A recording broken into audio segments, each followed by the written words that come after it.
ಎಲ್ರಿಗೂ ನಮಸ್ಕಾರ. ಇನ್ಫೋಸ್ಟ್ರೀಮ್ ಯೂಟ್ಯೂಬ್ ಚಾನಲ್ಗೆ ಎಲ್ರಿಗೂ ಕೂಡ ಸ್ವಾಗತ.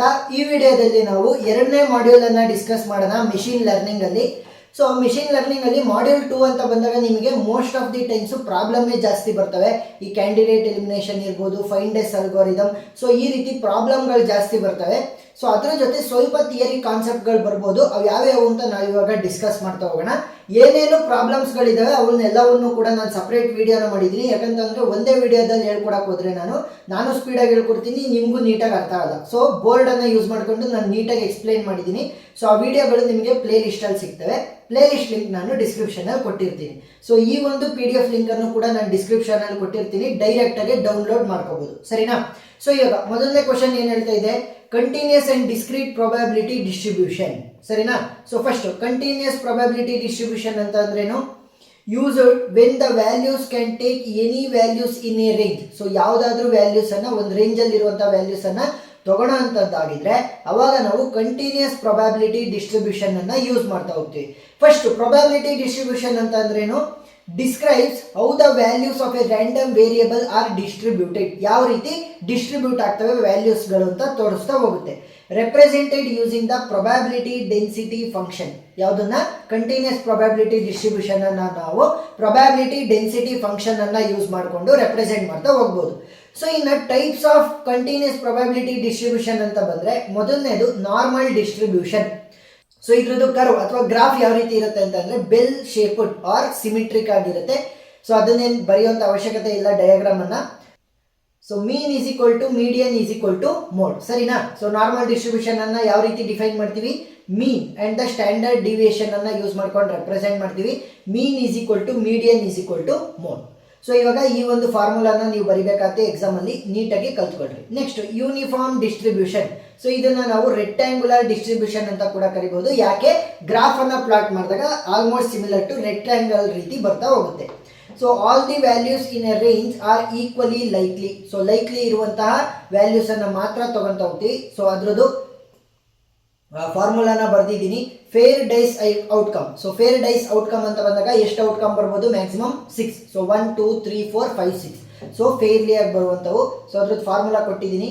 ನೆಕ್ಸ್ಟ್ ಮೂರನೇದಾಗಿ ಬರುವಂಥದ್ದು exponential distribution, models times between the event. ಸರಿನಾ? ಸೊ ಇದ್ರದ್ದು ಫಾರ್ಮುಲಾ ಕೂಡ ಕೊಟ್ಟಿದ್ದೀನಿ. ನೆಕ್ಸ್ಟ್ ಎರಡನೇದಾಗಿ ಬರುವಂಥದ್ದು discrete probability distributions. So it is used when the values are separate are countable. So ಮೊದಲನೇದು ಯಾವಾಗ ಯೂಸ್ ಆಗಿದ್ದು? ಕಂಟಿನ್ಯೂಸ್ ಇದ್ರೆ. ಇಲ್ಲೇನಾಗ್ತಿದೆ? ಸಪರೇಟ್ ಅಥವಾ ಕೌಂಟಬಲ್ ಆಗಿರಬೇಕು. ಸಪರೇಟ್ ಆಗಿದ್ದಾವೆ ಅಂತಂದ್ರೆ ಅವಾಗ ನಾವು ಯೂಸ್ ಮಾಡ್ತಾ ಹೋಗ್ಬೋದು. ಸೊ ಇದರಲ್ಲೂ ಕೂಡ ಡಿಫರೆಂಟ್ ಟೈಪ್ಸ್ ಬರ್ತವೆ. ಯಾವ? Binomial distribution, next Poisson distribution, Bernoulli distribution. So ಇವುಗಳದ್ದು ಎಲ್ಲಾದ್ರದ್ದು ಕೂಡ ಫಾರ್ಮುಲಾ ಇದೆ. ಫಾರ್ಮುಲಾನ ಕಲ್ತ್ಕೊಂಡು ಎಕ್ಸಾಮ್ ಅಲ್ಲಿ ಬರಿಬೇಕಾಗುತ್ತೆ. ನೆಕ್ಸ್ಟ್ ಲರ್ನಿಂಗ್ ಸಿಸ್ಟಮ್ ಅಂತ ಕೇಳ್ತಾರೆ. ಇಲ್ಲ ಅಂತಂದ್ರೆ learning system for chess board ಅಂತ ಕೇಳ್ಬೋದು ಅಥವಾ ಚೆಸ್ ಅಂತ ಕೇಳ್ಬೋದು. ಸೊ ಎರಡಕ್ಕೂ ಕೂಡ ಸೇಮ್ ಆನ್ಸರ್ ಅನ್ನ ಬರೀರಿ. A learning system improves it's performance by learning from the experience while playing chess.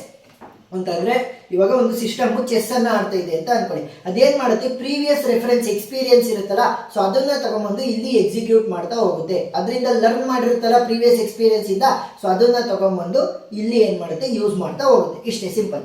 So first training experience. So training ಅಲ್ಲಿ ಯಾವ ರೀತಿ ಎಕ್ಸ್ಪೀರಿಯನ್ಸ್ ಆಗುತ್ತೆ? ಡೈರೆಕ್ಟ್ ಇರ್ಬೋದು, ಇಂಡೈರೆಕ್ಟ್ ಇರ್ಬೋದು. Next target function. Next representation ಯಾವ ರೀತಿ ಮಾಡ್ತೀವಿ? ಸಿಂಪಲ್ ಆಗಿ ಕೊಟ್ಟಿದ್ದೀನಿ, ಆದಷ್ಟು ಸಿಂಪಲ್ ನೋಟ್ಸ್ ಅನ್ನು ಕೊಟ್ಟಿದ್ದೀನಿ. ಸಿಂಪಲ್ ಆಗಿ ಎಕ್ಸ್ಪ್ಲೈನ್ ಮಾಡ್ತಾ ಹೋಗಿ ಅಷ್ಟೇ. Next functional approximation, performance system. Next feedback. So feedback ಅಂತಂದ್ರೆ ಕ್ರಿಟಿಕ್. ಯಾವ ರೀತಿ ಈ ಒಂದು ಗೇಮಲ್ಲಿ ಅಥವಾ ಈ ಒಂದು ಸಿಸ್ಟಮ್ ಅನ್ನ ನಾವು ಯಾವ ರೀತಿ ಲರ್ನ್ ಮಾಡಿಕೊಂಡು ಎಕ್ಸ್ಪೀರಿಯನ್ಸ್ ಅನ್ನ ಇಲ್ಲಿ ಎಕ್ಸಿಕ್ಯೂಟ್ ಮಾಡ್ತೀವಿ ಅನ್ನೋದನ್ನ ತೋರಿಸ್ತಾ ಹೋಗ್ಬೇಕಾಗುತ್ತೆ. ನೋಡಿ ಇಲ್ಲಿ helps the system to improve the strategies. Experience ಆದ್ರೇನೆ ಅಲ್ವಾ ಸ್ಟ್ರಾಟಜೀಸ್ ಅನ್ನ ಇಂಪ್ರೂವ್ ಮಾಡೋಕ್ಕಾಗೋದು. ಸೊ ಆ ರೀತಿ.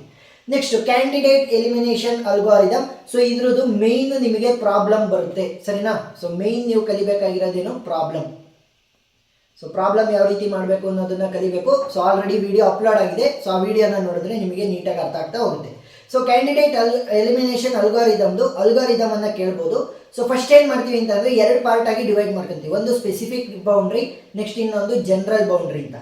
ಸೊ ಸ್ಟಾರ್ಟಿಂಗ್ ಅಲ್ಲಿ ಏನಾಗಿರುತ್ತೆ ಅಂತಂದ್ರೆ ಸ್ಪೆಸಿಫಿಕ್ ಹೈಪೋಥಿಸಿಸ್ ಅಥವಾ ಸ್ಪೆಸಿಫಿಕ್ ಬೌಂಡ್ರಿ ಹತ್ರ ಏನ್ ಮಾಡ್ತೀವಿ? ಎಲ್ಲಾ ವ್ಯಾಲ್ಯೂಗಳನ್ನು ಕೂಡ ನಲ್ಗೆ ಅಥವಾ 5ಗೆ ನಾವೇನ್ ಮಾಡ್ತೀವಿ? ರೆಪ್ರೆಸೆಂಟ್ ಮಾಡ್ತಾ ಹೋಗ್ತೀವಿ. ನೆಕ್ಸ್ಟ್ ಜನರಲ್ ಬೌಂಡ್ರಿಲಿ ಏನು ಮಾಡ್ತೀವಿ, ಎಲ್ಲವನ್ನು ಕೂಡ ಕ್ವಶನ್ ಮಾರ್ಕ್ ಅನ್ನು ಇಟ್ಕೊಂಡು ಹೋಗ್ತೀವಿ. For every training instance if positive ಆದರೆ ಏನು ಮಾಡ್ತೀವಿ, ಜನರಲೈಸ್ ಎಸ್, ಸರಿನಾ. ಸೊ ಏನು ಮಾಡ್ತೀವಿ, ಸ್ಪೆಸಿಫಿಕ್ ಬೌಂಡ್ರಿಗೆ ಹಾಕ್ತೀವಿ. ನೆಗೆಟಿವ್ ಆದರೆ ಏನು ಮಾಡ್ತೀವಿ, ಜನರಲೈಸ್ಡ್ ಬೌಂಡ್ರಿಗೆ ಆಗ್ತಾ ಹೋಗ್ತೀವಿ. ಸೊ ಪ್ರಾಬ್ಲಮ್ ಅನ್ನು ಸಾಲ್ವ್ ಮಾಡಿದಾಗ ಈಸಿಯಾಗಿ ಅರ್ಥ ಆಗ್ತಾ ಹೋಗುತ್ತೆ.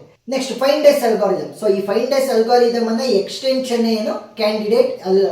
ಈ ಫೈಂಡ್ ಎಸ್ ಅಲ್ಗಾರಿದಮ್ ಎಕ್ಸ್ಟೆನ್ಷನ್ ಏನು, ಕ್ಯಾಂಡಿಡೇಟ್ ಎಲಿಮಿನೇಷನ್ ಅಲ್ಗಾರಿದಮ್, ಸರಿನಾ.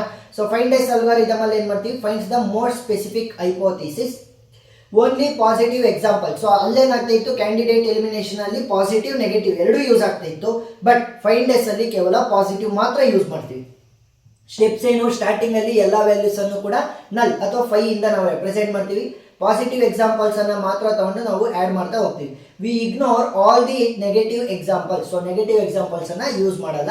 ಔಟ್ಪುಟ್ ಏನಾಗಿರುತ್ತೆ, ಫೈನಲ್ ಹೈಪೋಥಿಸಿಸ್ ಹೆಚ್ಚಾಗಿರುತ್ತೆ.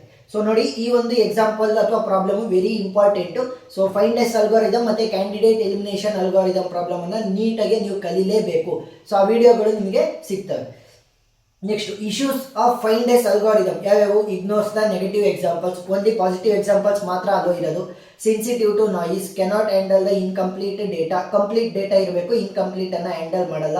Gives only one hypothesis. Next over generalization risk. Next limited practical use, ಸರಿನಾ. ಸೊ ಇವೆಲ್ಲವೂ ಕೂಡ issues of find S algorithm.